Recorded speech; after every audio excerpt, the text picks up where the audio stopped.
श्रीमती प्रियंका गांधी वाड़ा।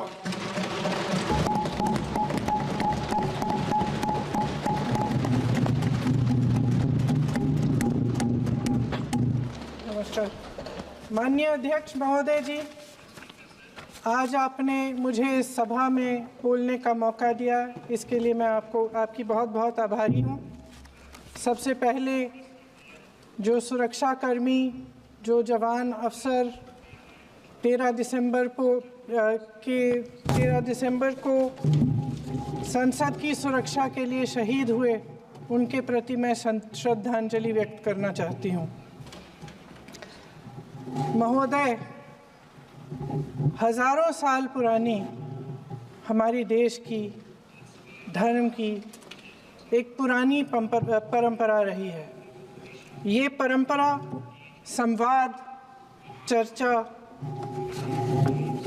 की रही है। एक गौरवशाली परंपरा है जो दर्शन ग्रंथों में, वेदों में, उपनिषदों में दिखती है। वाद विवाद और संवाद की हमारी पुरानी संस्कृति है। अलग अलग धर्मों में भी, इस्लाम में, सूफियों में, बौद्ध धर्म में, जैन धर्म में, सिख धर्म में भी ये वाद संवाद, ये चर्चा बहस, इसकी संस्कृति रही है। इसी परंपरा से उभरा हमारा स्वतंत्रता संग्राम। हमारा स्वतंत्रता संग्राम विश्व में एक अनोखा संग्राम था, एक अनोखी लड़ाई थी जो अहिंसा और सत्य पर आधारित थी।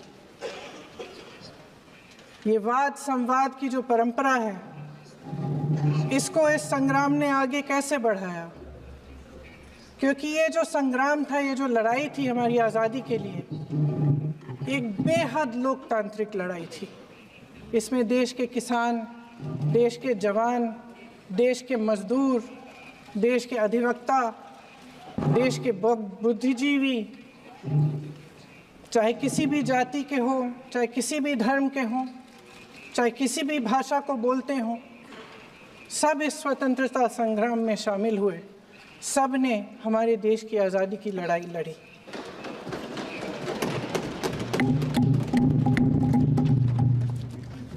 और उसी आज़ादी की लड़ाई से एक आवाज़ उभरी जो हमारी देश की आवाज़ थी। वो आवाज़ ही आज हमारा संविधान है।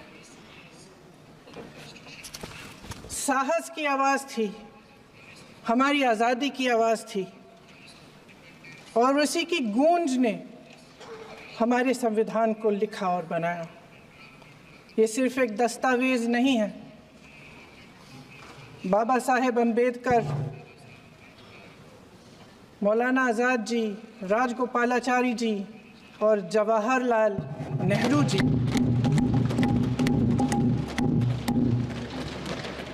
और उस समय के तमाम नेता, जैसे आपने कहा, इस संविधान को बनाने की जो कार्य में सालों के लिए जुटे रहे।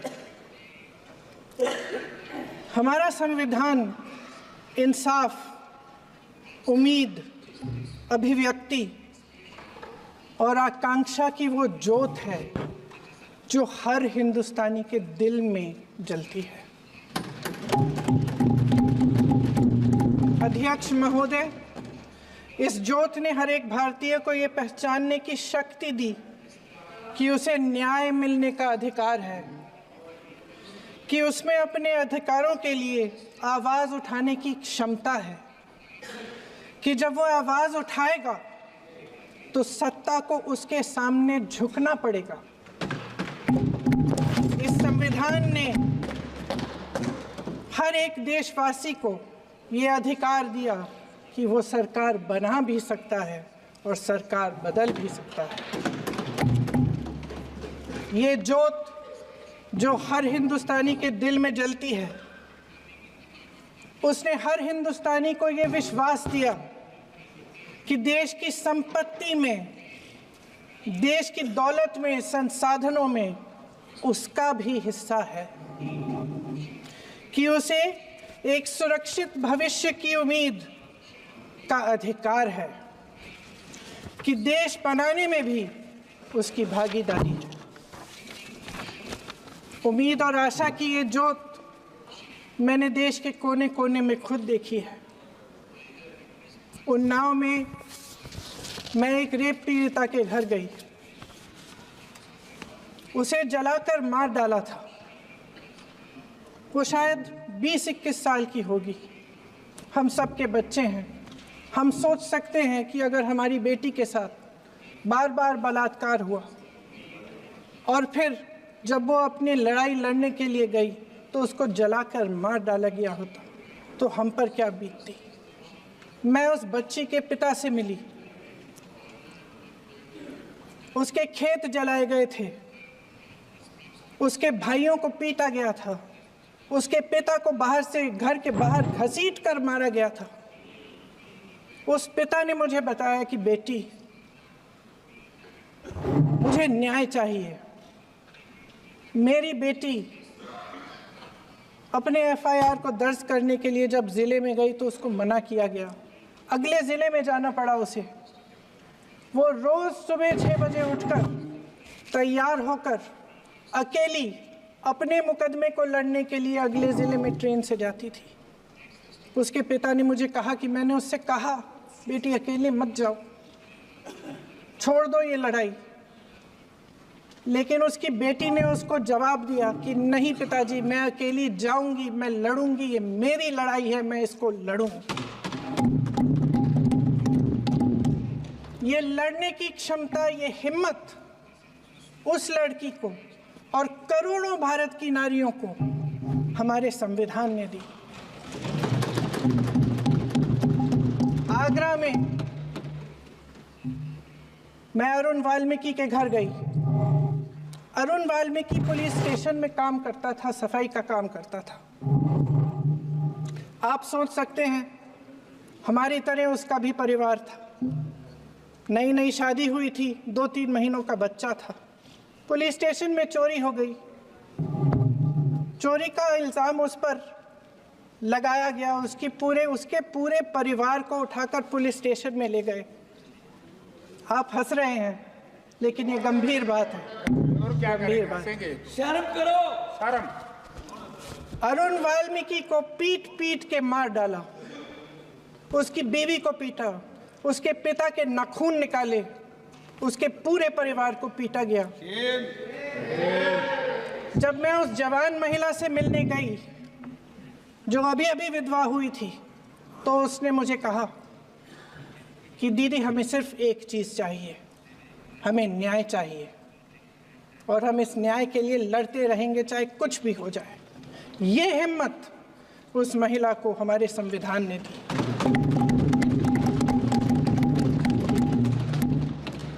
संभल के कुछ लोग आए थे हमसे मिलने, जो मृतकों के परिवार के सदस्य थे। उसमें 2 बच्चे थे, अदनान और उज़ैर। आप सुनिए। उसमें 2 बच्चे थे, अदनान और उज़ैर।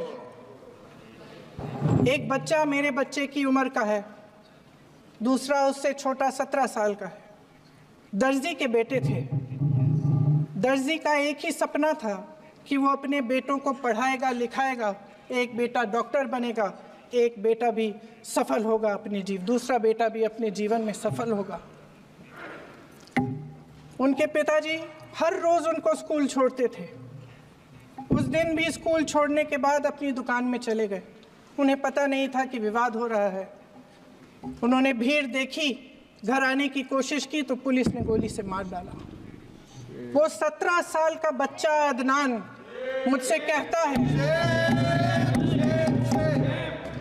वो 17 साल का बच्चा अदनान मुझसे कहता है कि मैं बड़ा होकर डॉक्टर बन के दिखाऊंगा, मैं अपने पिता का सपना साकार करूंगा। ये सपना, ये आशा उसके दिल में हमारे संविधान ने डाली। अध्यक्ष महोदय, हमारे देश के करोड़ों देशवासियों के संघर्ष में, अपने अधिकारों की पहचान में इनकी कठिन से कठिन परिस्थितियों से लड़ने की अपार हिम्मत में और देश से न्याय की अपेक्षा में हमारे संविधान की ज्योत जल रही है।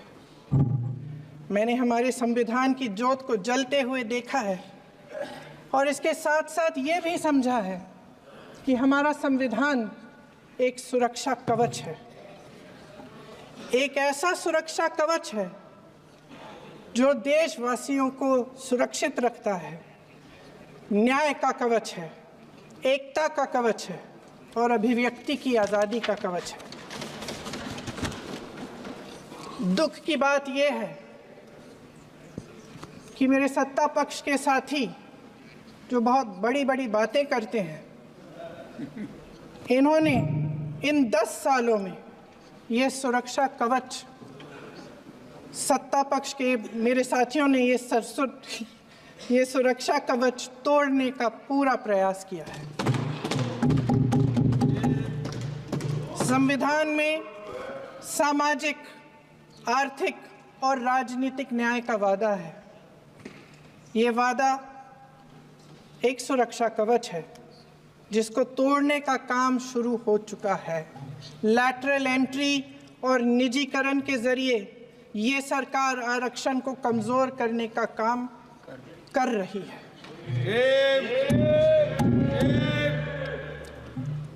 अगर लोकसभा में ये नतीजे नहीं आए होते तो ये संविधान बदलने का काम भी शुरू कर लेते। सच्चाई ये है अध्यक्ष महोदय कि आज संविधान बार बार इसलिए कह रहे हैं क्योंकि इस चुनाव में इनको पता चल गया कि इस देश की जनता ही इस संविधान को सुरक्षित रखेगी, कि इस चुनाव में हारते हारते जीतने से इन्हें एहसास हुआ कि ये संविधान बदलने की बात इस देश में नहीं चलेगी। आज जनता की मांग है कि जाति जनगणना हो। सत्ता पक्ष के मेरे साथी ने इसका जिक्र किया। ये जिक्र भी आज इसलिए हो रहा है क्योंकि चुनाव में ये नतीजे आए। ये जाति जनगणना इसलिए जरूरी है ताकि हमें पता चले कि किसकी क्या स्थिति है और नीतियां उस हिसाब से बने। इनकी गंभीरता का प्रमाण ये है कि जब चुनाव में पूरे विपक्ष ने जोरदार आवाज उठाई कि ये जाति जनगणना होनी चाहिए, तो इनका जवाब देखिए। इनका जवाब भैंस भाग भैंस चुरा लेंगे, मंगलसूत्र चुरा लेंगे, इनका ये जवाब था। ये गंभीरता है इनकी जाति जनगणना पर। महोदय, हमारे संविधान ने आर्थिक न्याय की नींव डाली, किसानों, गरीबों और को जमीन बांटी, भूमि सुधार किया, जिसका नाम लेने से कभी कभी आप झिझकते हैं और कभी कभी उनका नाम धड़ाधड़ इस्तेमाल किया जाता है अपने आप को बचाने के लिए। उन्होंने HAL, BHEL, SAIL, GAIL, ONGC, NTPC, railways, IIT, IIM, oil refinery, तमाम PSU बनाए। अध्यक्ष महोदय, उनका नाम पुस्तकों से मिटाया जा सकता है, उनका नाम भाषणों से मिटाया जा सकता है, लेकिन जो उनकी भूमिका रही इस देश की आज़ादी के लिए और इस देश के निर्माण के लिए, वो इस देश से कभी मिटाया नहीं जा सकता। 75 सालों में जनता का भरोसा रहा कि नीतियां बनेंगी तो जनता की भलाई के लिए बनेंगी।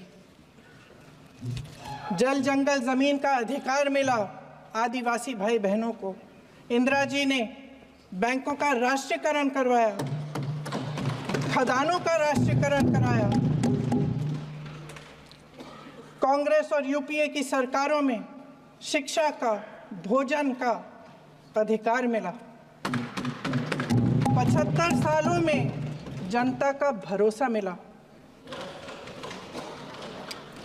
पहले संसद चलती थी तो जनता की उम्मीद होती थी कि सरकार महंगाई और बेरोजगारी पर चर्चा करेगी, कोई उपाय निकालेगी, कोई रास्ता निकालेगी। लोग मानते थे कि अगर कोई नई आर्थिक नीति बनेगी तो देश की अर्थव्यवस्था को मजबूत बनाने के लिए बनेगी, तो भारतीय बाजार को मजबूत बनाने के लिए बनेगी, उनके भविष्य को मजबूत बनाने के लिए बनेगी। किसान और आदिवासी भाई बहन भरोसा करते थे कि यदि ज़मीन के कानून में संशोधन होगा तो उन्हीं की भलाई के लिए होगा।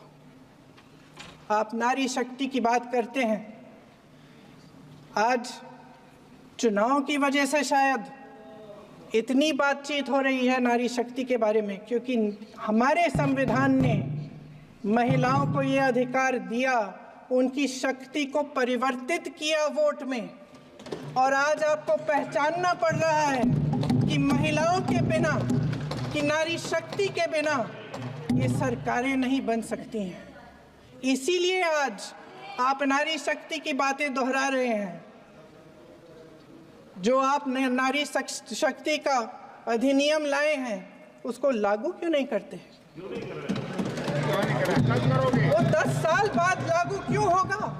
क्या आज की नारी 10 साल इंतजार करेगी उसके लागू करने के लिए? क्या बात है, क्या बात है।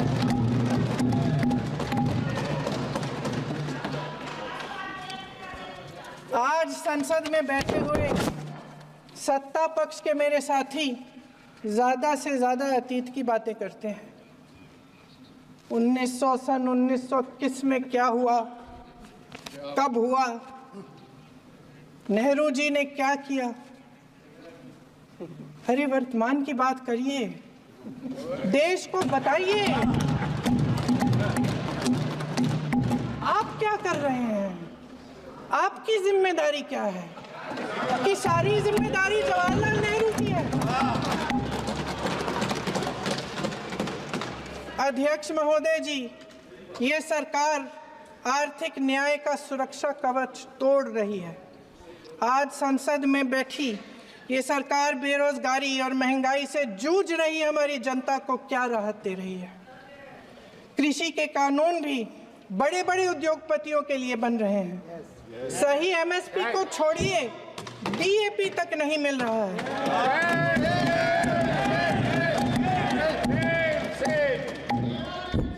वायनाड से लेकर ललितपुर तक इस देश का किसान रो रहा है।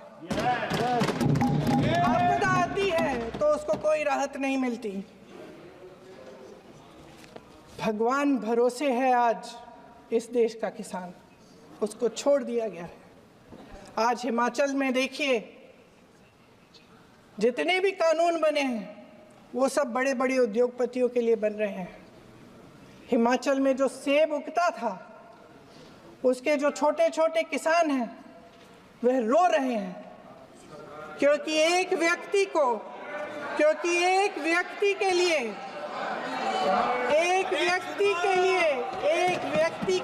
सब कुछ बदला जा रहा है। सुनने की हिम्मत रखो। मैं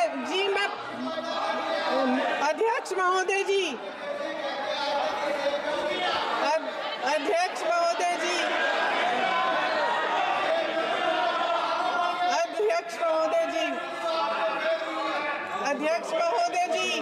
सारे कोल्ड स्टोरेज प्रदेश की सरकार ने नहीं दिए, कोल्ड स्टोरेज आपकी सरकार ने दिए हैं। देश देख रहा है कि एक व्यक्ति को बचाने के लिए 142 करोड़ देश की जनता को नकारा जा रहा है। सारे बिजनेस, सारे संसाधन, सारी दौलत, सारे मौके एक ही व्यक्ति को सौंपे जा रहे हैं।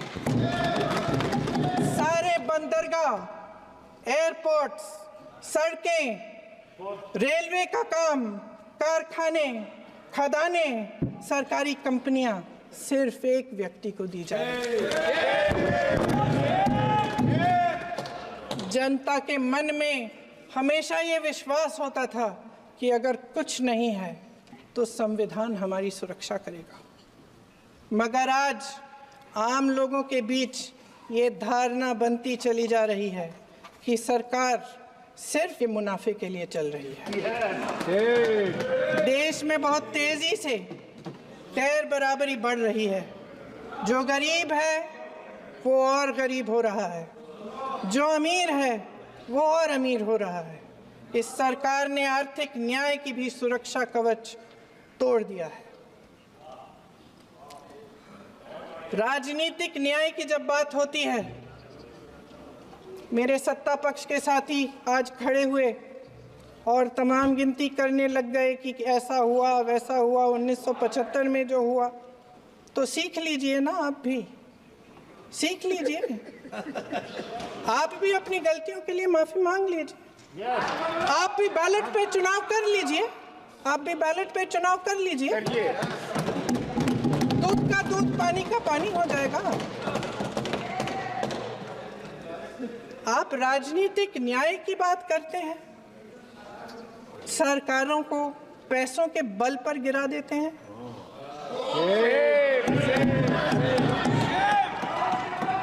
मेरा आग्रह है कि अपन संविधान में सकारात्मक बोले।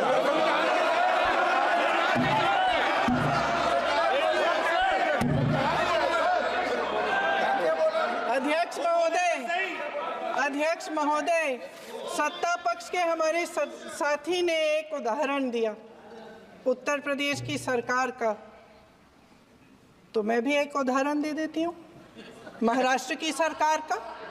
मैं भी एक उदाहरण दे देती हूँ हिमाचल की सरकार को तोड़ने की कोशिश किसने की? पैसों के बल पे की गोवा की सरकार। तमाम उदाहरण है। राजस्थान की। क्या ये सरकारें जनता ने नहीं चुनी थी? क्या संविधान इन पर लागू नहीं था? पूरी देश की जनता जानती है कि इनका हंसती है, जानती है कि इनके यहाँ तो वॉशिंग मशीन है।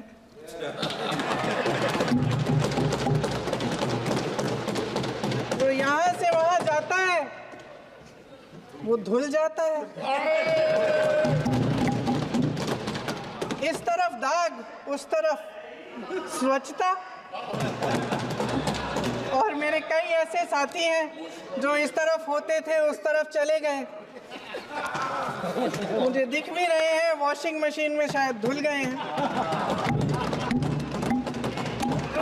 अध्यक्ष महोदय, जहां भाईचारा और अपनापन होता था, जहां हमारे संविधान ने एकता का सुरक्षा कवच दिया था, वहां शक और घृणा के बीज बोए जा रहे हैं। एकता का सुरक्षा कवच तोड़ा जा रहा है। प्रधानमंत्री जी यहाँ सदन में संविधान की किताब को यूं माथे से लगाते हैं, लेकिन संभल में, हाथरस में, मणिपुर में जब न्याय की गुहार आती है, उठती है, तो उनके माथे पे शिकन तक नहीं आता।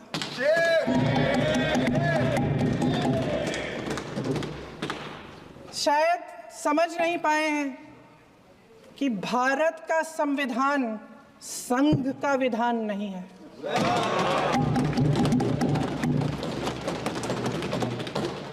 भारत के संविधान ने हमें एकता दी, हमें आपसी प्रेम दिया। उस मोहब्बत की दुकान जिस पर आपको हंसी आती है, उसके साथ करोड़ों देशवासी चले। करोड़ों देशवासियों के दिल में एक दूसरे के लिए प्रेम है, घृणा नहीं है।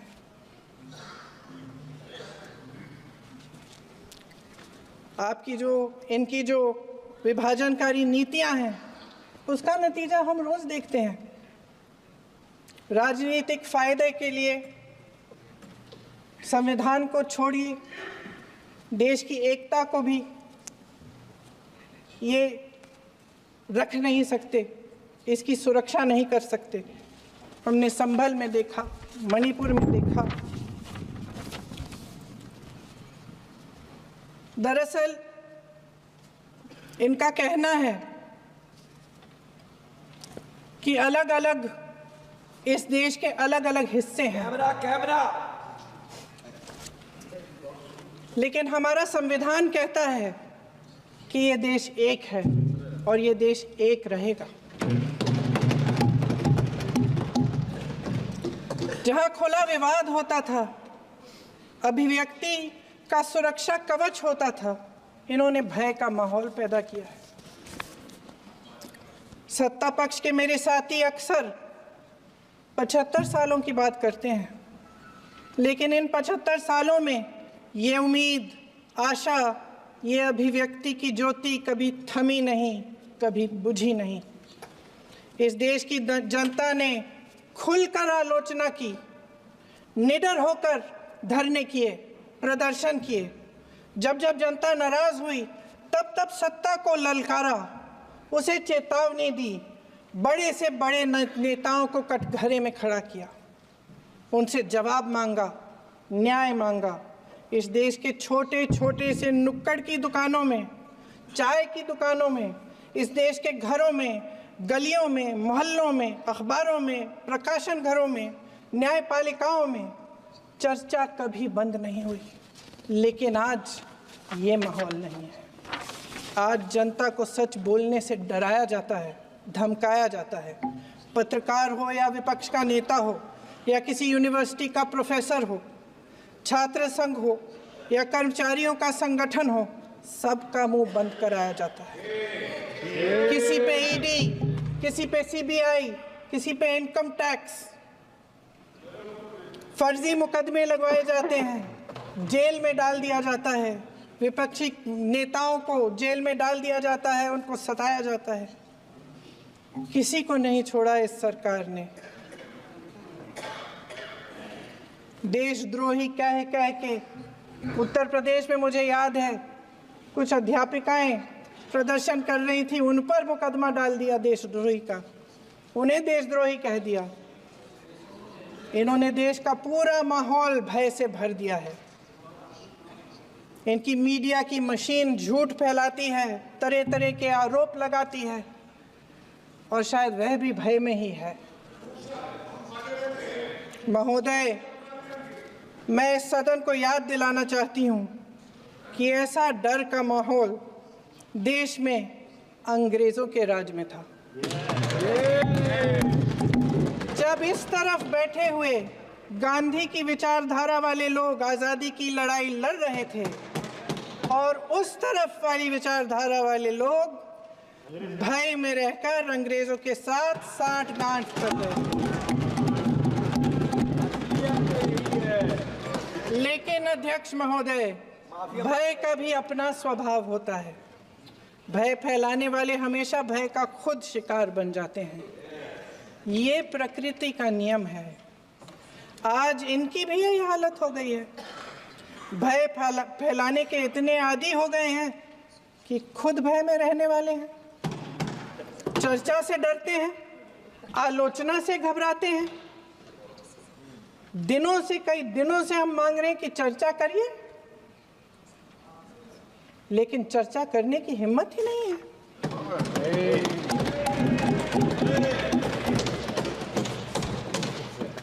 एक कहानी होती थी अध्यक्ष महोदय, शायद बचपन में आपने भी सुनी होगी। राजा भेष बदलकर बाजार में आलोचना सुनने जाता था। ये सुनने जाता था कि प्रजा मेरे बारे में क्या कह रही है, मैं सही रास्ते पे चल रहा हूँ कि नहीं। लेकिन आज का राजा, भेष तो बदलते हैं आज के राजा, शौक तो है उनको भेष बदलने का, लेकिन न जनता के बीच जाने की हिम्मत है और न आलोचना सुनने की। महोदय, मैं तो सदन में नहीं हूँ।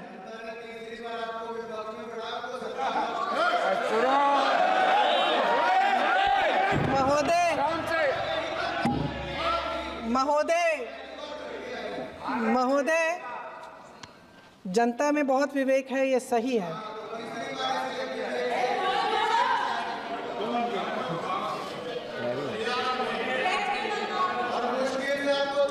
अच्छा महोदय, मैं सदन में नहीं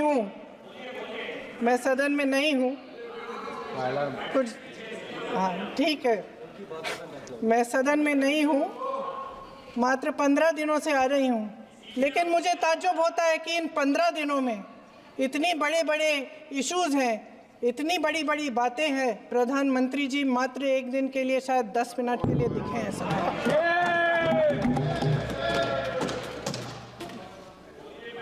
बात यह है अध्यक्ष महोदय जी कि ये देश भय से नहीं, साहस और संघर्ष से बना है। इसको बनाने वाले देश के किसान, जवान, देश के करोड़ों मजदूर और गरीब जनता है। संविधान इनको साहस देता है। मेहनती मिडिल क्लास है और इस देश के जो करोड़ों देशवासी हैं जो रोजाना भयंकर परिस्थितियों का सामना करते हैं, उनको साहस देता है। वायनाड में जो आपदा आई, उसमें एक छोटा लड़का था 17 साल का। 6 घंटों के लिए उसने अपनी माँ को बचाने की कोशिश की।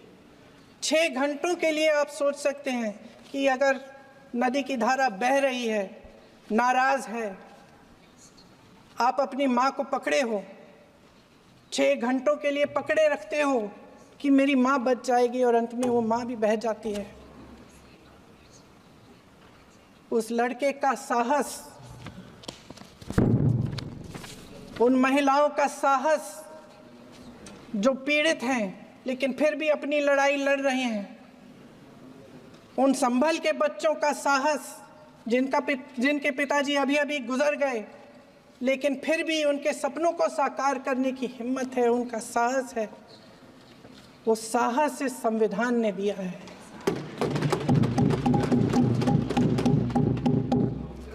वो आत्मविश्वास इस संविधान ने दिया है।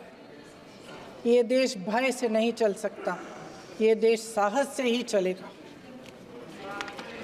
भय की भी सीमा होती है और जब वो सीमा पार हो जाती है, जब किसी को इतना दबाया जाता है कि उसको लगने लगता है कि अब मेरे पास खोने के लिए कुछ नहीं है, तब उसमें एक ऐसी शक्ति पैदा होती है जिसके सामने कोई कायर खड़ा नहीं हो सकता।